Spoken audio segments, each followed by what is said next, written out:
ভোটের প্রচারে বিভিন্ন সময় বিভিন্ন রকম ভাবে রেখা পাত্রর অনুগামীদের অর্থাৎ বিজেপি কর্মী সমর্থকদের হুমকি দিচ্ছে, বিজেপির পতাকা খুলে দিচ্ছে, বিজেপির প্রচারে বেরোলে তাকে মারধর করার হুমকি দিচ্ছে।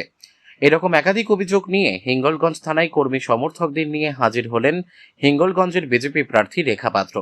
হিঙ্গলগঞ্জের তৃণমূলের ব্লক সভাপতি শাহিদুল্লাহ গাজীর নামে লিখিত অভিযোগ দায়ের করেন বিজেপি প্রার্থী রেখা পাত্র। হিঙ্গলগঞ্জ থানায় অবিলম্বে শাহিদুল্লাহ গাজীকে গ্রেপ্তার করতে হবে। আমরা থানায় এসেছিলাম শহীদুল্লাহ গাজীর বিরুদ্ধে হাজার একটা অপরাধের তথ্য থাকার পরও তাকে অ্যারেস্ট করা হচ্ছে না কেন?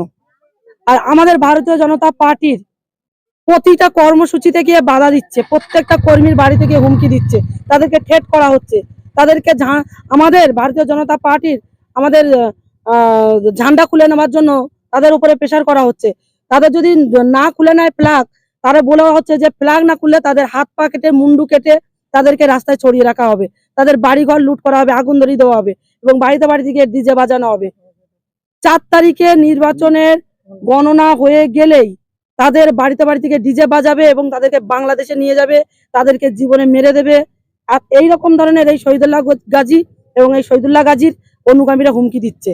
আমরা ওনার বিরুদ্ধে আমরা এখানে কমপ্লেন করেছি এবং আমরা বড়বাবুকে বলেছি ওনার বিরুদ্ধে যে আমরা কমপ্লেনটা করেছি ইমিডিয়েটলি ওনার বিরুদ্ধে এই অ্যাকশন নিতে হবে, ওনাকে অ্যারেস্ট করতে হবে। ওনার মতন যদি একজন দুষ্কৃতী বাইরে থাকে তাহলে কি করে নির্বাচন সম্ভব? এখানে নির্বাচন কি করা হবে? এখানে আমরা শান্তিপূর্ণ নির্বাচন চাই, এখানে দুর্নীতি নয়।